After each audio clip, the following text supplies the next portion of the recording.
Xin chào, hello anh em nhé. Mình đã về địa Nhú Mỹ. Đường này rất là khó nha anh em nhé. Anh em thông cảm nha. Mình đã đi xe lục địa đường rồi, nhưng mà đường khó quá. Đường nó hẹp quá nha này. Đây này. Em thấy chưa? Đấy, cái xe đang hai chiếc đi sau kia này. Còn một chiếc xe đây này, phía trước này. Đó này. Anh em xem đây này. Rất là khó lắm đường này. Đây này, nó đang lái xe đường nó rất là khó luôn, đường rất nguy hiểm luôn. Rồi, ok.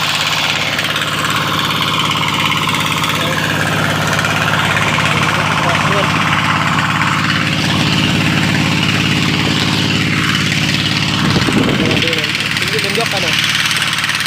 Đấy, đường léo lên kia luôn, đường léo thang kia luôn nhá, thang đường kia luôn, tới nhà luôn.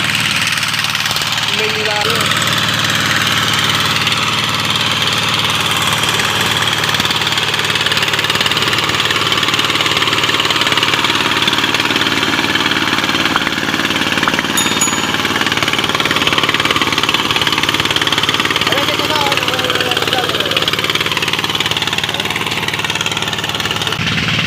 Một chiếc xe kia này đang đi sau đây này,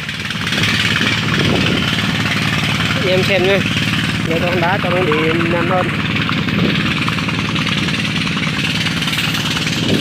Rồi, chiếc xe kia đi trước rồi. Chỉ thôi đó đi thôi đây là làm như thế rồi mình vô đây này, đặt một cái gạt lên đây rồi. Đây này. Tao là Snow và Sikidamon. Điều nào là đăng ký kênh tôi đây, tôi phải cảm ơn anh em đăng ký cho mình cho nó vui vẻ. Đây này.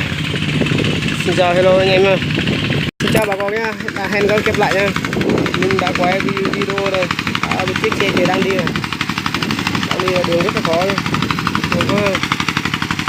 Chú xe kia đang để xe, đây là máy chú xe nó không phải là máy carbon nhá. Mình có đâu, máy bên này. Anh em xem nha, mình không làm kia.